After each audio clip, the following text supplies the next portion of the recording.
ஆண்டவரே கோலியாத் வர வேணாம்னு கேட்காதீங்க. ಕರ್ತನೇ ಗೋಲಿಯಾತನು ಬರಬಾರದು ಅಂತ ಕೇಳಬೇಡಿ. கோலியாத்தை வரவிடுங்கள் என்று சொல்லுங்கள். ಹೇಳ್ರಿ ಗೋಲಿಯಾತನು ಬರಲಿ ಬಿಡಿ. கோலியாத் வந்தாதான் அது அவனுக்கு மரணம். ಗೋಲಿಯಾತನು ಬರುವುದಾದ್ರೆ ಮಾತ್ರನೇ ಅವನಿಗೆ ಅದು ಮರಣ. உனக்கு அது ஜெயம். ಅದು ನಿನಗೆ ಜಯ. வராமல் இருக்கிற வரைக்கும் உனக்கு எப்படி வெற்றி கிடைக்கும்? ಬರದೆ ಇರುವವರೆಗೂ ನಿನಗೆ ಯಾವ ರೀತಿ ಜಯ ಸಿಗುತ್ತದೆ? பரீட்சையை சந்திச்சா தாங்க வெற்றி பெற ಈಗ முடியும். ಪರೀಕ್ಷೆಯನ್ನು ಸಂಧಿಸಿದ್ರೆ ಮಾತ್ರನೇ ನಾವು ಜಯ ಹೊಂದಿಕೊಳ್ಳಲಿಕ್ಕೆ ಸಾಧ್ಯ. நீங்கள் அங்கே ஜெயம் பெற முடியும். ಯುದ್ಧವನ್ನು ಎದುರಿಸುವುದಾದ್ರೆ ಮಾತ್ರನೇ ನಿಮಗೆ ಜಯ.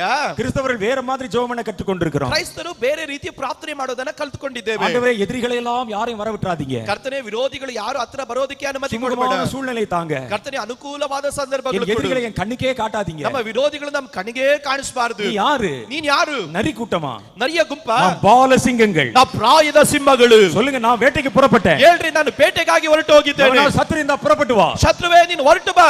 ஏன் வெளியே வர கூடாதுன்னு சொல்றீங்க? ನನ್ನ ಮಾರ್ಗದಲ್ಲಿ ಬರಬೇಡ ಅಂತ வரட்டும். ಬರಲಿ. அவன் வெளியே வந்தால் அது அவனுக்கு மரணம். ಅವನು ಹೊರಗಡೆ ಬರುವುದಾದ್ರೆ ಅದು ಅವನಿಗೆ ಮರಣ. நமக்கு அது